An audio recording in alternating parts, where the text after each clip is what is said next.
በስተመጨረሻ እንግዲህ ትሁቴ የናቲን እናት አለምን ይዛ በወጣችበትና እንግዲህ እያዝናናቻት እንደገና ደግሞ ቡና እያፈላችላት እያለ ነው እንግዲህ በሩ የተንኳኳ ማለት ነው። አሁን ላይ እንግዲህ በሩን ያንኳኳው ሰው ማን ነው? ናቲ ነው ወይስ እንደገና ገዛኸኝ ወይም ደግሞ ቤቲ ሊሆኑ ይችላሉ ብላችሁ ነው የምታስቡት? እንግዲህ አሁን ላይ ቤቲ ከገዛኸኝ ጋር ምንም አይነት ፍላጎት የላትም። እንደገና ደግሞ አሁን ላይ ገዛኸኝን እንደማትወደው እንደማታፈቅረውና አሁን ላይ ናቲን ለማጥመድ እየሞከረች ነው። አሁን ላይ ናቲ የሚፈልገው ነገር ምንድነው? ገንዘብና ገንዘብ ነው። እሱ ደግሞ የማን ነው? የእናቱን ነው። የእናቱን አደራ ማስቀጠል እንደሚፈልግና የእናቱን ገንዘብ ደግሞ ቢያንስ እሷ እንኳን ብትሞት ጥሩ ነገር ላይ እንዲውል ነው የሚፈልገው። በዚህ ጉዳይ ደግሞ እንግዲህ ናቲ ተመላልሶ እያስጨነቃቸው ነው የሚገኘው ማለት ነው። አሁን ግን ቤቲ ናቲን እያለችው ያለው ነገር ምንድነው? ለምን ከኔ ጋር ሆነ አንድ ላይ ብሩን አልሰጥም ለምን አልክልም እያለችው ነው። ስለዚህ ይህንን ነገር ደግሞ እንግዲህ መከታተል አለበት። አሁን ላይ ናቲ መቼም ቢሆን ከቤቲ ጋር መሆን እንደማይፈልግ ነግሯታል። እሷ ግን ከሱ ጋር ሆና የሚፈልገውን ብር እንዲያገኝ ለማገዝ እየሞከረችው ነው። ይሄ ማለት ምንድነው? አሁን ላይ እንግዲህ ያገባችው ብሩን ፈልጋ እንደሆነና እንደማትወደው ስላወቀ ናቲ አሁን ላይ ቤቲ ከናቲ ጋር ለመተኛትና ከሱ ጋር የፈለገችውን ነገር ለማድረግ ነው ፍላጎቷ ማለት ነው። ናቲን ወደዋለች። የገዛኸኝ ልጅ ቢሆንም ናቲን ወደዋለች። ገዛኸኝም ቢሆን የናቲንና የቤቲን ነገር ችላላለውም። የሁለቱ ግንኙነትን እንኳን ያኔም ቢሆን ትሁቴን ተከታተልልኝ ብሏት ነበር። ስለዚህ ይህንን ነገር እንግዲህ በእንዴት ነው ማድረግ ያለበትና መጨረስ ያለበት የሚለውን እስቲ ሁላችሁም ሐሳብ አስተያየታችሁን ኮሜንት ላይ አስቀምጡልኝ። አሁን ላይ እንግዲህ ትሁቴ ናቲ እንዲያገኛት እናቱን እያደረገች አይደለችም። ስለዚህ ይህንን ነገር መቼ ነው እንግዲህ ለናቲ ሁሉንም ነገር ተናግራ እናቱን እንዲያገኝ ልትረዳው የምትችለው? እስቲ ሁላችሁም በዚህ ጉዳይ ሐሳብ አስተያየታችሁን ኮሜንት ላይ ማስቀመጣችሁ እንዳረሱ። እንግዲህ ትሁት ክፍል 83 ቶሎ እንዲለቀቅ ሁላችሁም ኮሜንት ላይ ክፍል 83 ቶሎ ይለቀቅልን በማለት ይህንን ቪዲዮ ላይክ በማድረግ ጀምሮ እንግዲህ አሁን ላይ ትሁቴ ለናቲ እየነገረችው አይደለም ማለት ነው። ምክንያቱም አሁን ላይ እንግዲህ ለናቲ ለምንድን ነው የማትነግረው? ናቲ እኮ እስከዛሬ ድረስ እናቱ ሞታለች እያሉ ነው እንግዲህ ገዛኸኝና ቤቲ እያስጨነቁት የሚገኙት ማለት ነው። አሁን ላይ ናቲ እናቱ እንደሞተች ነው የሚያውቀው እንጂ እናቱ በህይወት እንዳለችና እዚህ እንደደበቋት አላወቀም። ስለዚህ ትሁቴ ከመሳቀቅና እዛ ቤት እንትን ከማለት ይልቅ ለናቲ እውነቱን ነግረው ቀስ ብሎ እዛ ቤት ገብቶ እንዴ ማድረግ አለባት ብዬ ነው የማስበው። ጭራሽ ለቤቴና ለገዛኸኝ ያንን ቤት ሊከፍተው ነበር ብላ ማቃጠሯ ምንድን ነው? ለሷ ምን የሚያስመሰግናት ነገር አለ? እዚህ ጋር እናትየውን ለመርዳት ብትፈልግም በዚህ ጋር ደግሞ ናቲ እናትየውን እንዳያገኛት ለምን ማድረግ ያቅታታል? እስቲ በትሁት ጉዳይ ያላችሁን ሐሳብ አስተያየታችሁን ኮሜንት ላይ ማስቀመጣችሁ እንዳረሱ።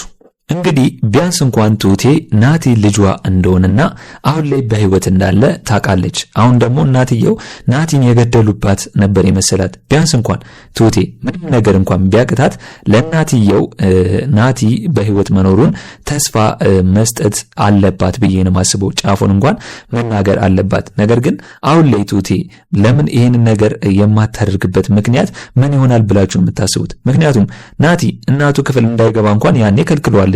እንደገና ደግሞ አሁን ላይ ለአባባም ለጋሼም እንደገና ደግሞ ለቤትም ይህንን ነገር ተናገረች። ስለዚህ የዓለም ስቃይ እንዲራዘም ነው ያደረገችው እንጂ ለዓለም እንግዲህ የደረሰችላት ነገር ትሁቴ አይደለም ብዬ ነው የማስበው።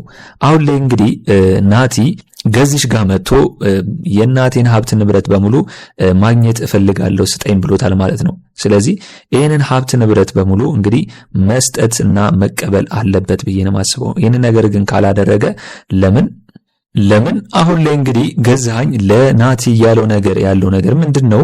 እንግዲህ ያኔም ባልና ሚስት ስለነበረን ሀብት ንብረቱ የሷ ብቻ ሳይሆን የኔም ነው እያለ የሚገኘው ያንን ብር ላለመስጠት። ነገር ግን አሁን ላይ ቤቲ በዚህ ጉዳይ እንግዲህ ወይ ካልሆነ ትንሽ ፐርሰንት ያህል ገንዘብ ለናቲ እንስጠው ብላል። ምክንያቱም መመላለሱን አላቆምም። እዛ ቤት በተመላለሰ ቁጥር ደግሞ እንግዲህ ያንን ቤት ከፍቶ ካገኘው እናቱን በቀላሉ ማግኘት ይችላል ማለት ነው። ስለዚህ ይህንን ነገር እንግዲህ ለማራዘም ይህንን ነገር ከሚደረግ አሁን ላይ ትሁቴ ለናቲ እውነቱን ብትናገረው ድራማው በዛው ይቋጫል ብዬ ነው ማስበው። ምክንያቱም ትሁቴ ባልተናገረች ቁጥር የዓለም ስቃይዋ እንዲበዛ እያደረገች ነው። እንግዲህ ከዚህ በፊት እንደምናውቀው ቤቲ ዓለምን አናዳት አንገቷን አንቃት ነበር። አሁን ላይ ዓለም ላይ እንግዲህ ቤቲና ገዛኝ የሳይኮሎጂ ጨዋታ እየተጫወቱባት ነው።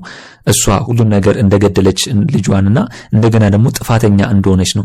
ነገር ግን አሁን ላይ ይህንን ነገር ዓለም በሰማች ሰዓት ቤቲን በንዴት አንቃታለች ማለት ነው። እንግዲህ ያኔ ገዛኝ ባይመጣ ኖሮ ዓለም በንዴት ቤቲን ገላት ነበር። ስለዚህ አሁን ላይ ደግሞ እንግዲህ ለቤቲ ብሎ የድሮ ሚስቱን ነው እንግዲህ መጥቶ እየደበደባት ማለት ነው። አሁን ላይ ገዛኝ ይህንን ነገር ለምን እንደዚህ ያደርጋል? ዓለም ገዛኝ ላይ ምን አድርጎባት ነው አሁን ላይ ይህንን ነገር የሚያደርግባት ወይም ደግሞ እሷ ላይ በደል የሚያደርስባት? ለቤቲ ብሎ ቤቲ እንደማትወደው እኮ አሁን ላይ እየተገነዘበ ይመስለኛል። መቼም ትወደኛለች ብሎ እንዳይጠብቅ ብሩን ገንዘቡን ብለው ነው እንጂ ከሱ ጋር አንዴ እንኳን ስተኛ አላየንም። ጥላው ስትሄድ እንደገና ከጓደኞቿ ጋር ሄዳ ስትዝናና እንደገና እሱን ጥላ ወደዛ ስትሄድ ነው እንጂ ከሱ ጋር ምንም የፍቅር ግንኙነት እንኳን ያላት አይመስልም። ስለዚህ አሁን ላይ ትሁቴ በኔ በኩል አጥፍታለች ብዬ ነው የማስበው። ቁም ነገር አልሰራችም።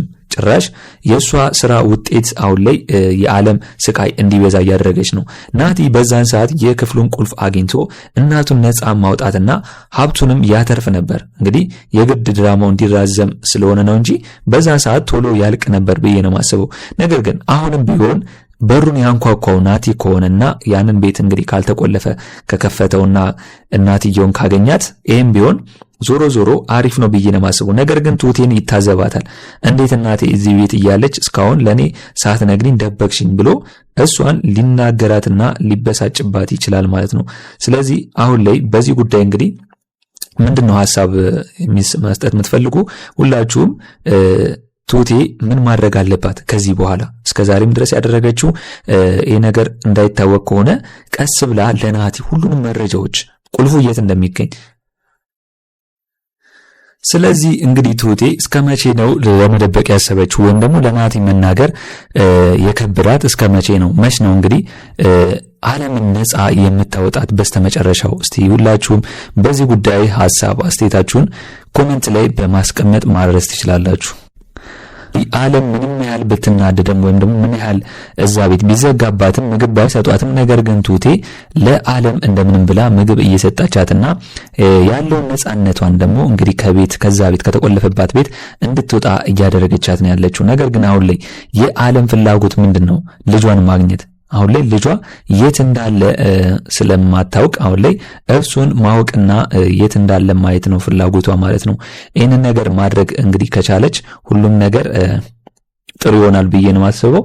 ፊልሙም እንግዲህ ያምራል ብዬ ነው የማስበው። ስለዚህ አሁን ላይ እንግዲህ ትሁቴ ድፍረቷ በጣም አሪፍ ነው። ነገር ግን ናቲን ከእናትየው ጋር ከዓለም ጋር መች ነው የምታገኘው? ዓለምን እንግዲህ ከዛ ቤት ባወጣቻት ቁጥር እንግዲህ ከዛ ቤት ከተቆለፈ ቤት እያወጣች በምታዝናናባት ሰዓት ግን ወይ ካሜራ እንግዲህ እዛ ቤት ትልቅ ቤት ነው፣ ሰፊ ቤት ነው። እንግዲህ የሀብታም ቤትም እስከሆነ ድረስ ካሜራ ተቀርጾ ሊታወቅባት ሊችል ይችላል። ይህንንም ራሷ መጠንቀቅ አለባት ብዬ ነው የማስበው።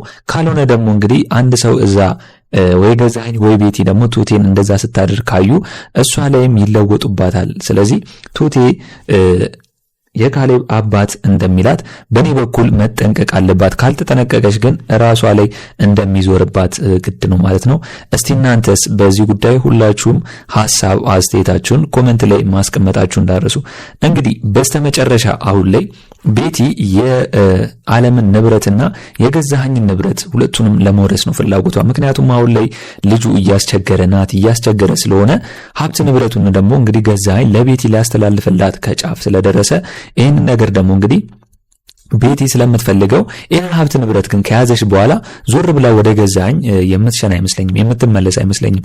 በዛው እንግዲህ ያንን ብርና ያንን ሀብት ይዛ በዛው የምትጠፋ ነው የሚመስለኝ። ስለዚህ ገዛኸኝም ቢሆን ይህንን ነገር ከማድረጉ በፊት ማሰብና መጨነቅ አለበት ብዬ ነው የማስበው። ናቲም ቢሆን እንግዲህ ከዚህ በኋላ እናቱ እንደሞተች ስለሚያውቅ እና ስለነገሩት እናቱ ስለሞተች እንግዲህ አሁን ላይ ሞት እንደሚያስፈራውና የእናቱን ሀብት ንብረት በሙሉ ቢሞት እንኳን ይዞት መሞት እንደሚፈልግ ነው የነገራት ለቤቲ። ስለዚህ ይህንን ነገር እንግዲህ በቀጣይ ክፍል ይሆናል ብላችሁ የምታስቡትን እስቲ ሁላችሁም በኮሜንት ማድረስ ትችላላችሁ። እንግዲህ በእኔ በኩል የዛሬው አስተያየቴ ይህንን ይመስል ነበር። ለቻናሌ አዲስ ከሆናችሁና ሰብስክራይብ እስካሁን ያላደረጋችሁ ካላችሁ ሰብስክራይብ በማድረግና የደወል ምልክቱን በመጫን ቤተሰብ እንድትሆኑን በአክብሮት እንጋብዛለን። በቀጣይ ክፍል እስከምንገናኝ ድረስ መልካም ቆይታ ይሁንላችሁ። ቻው ቻው።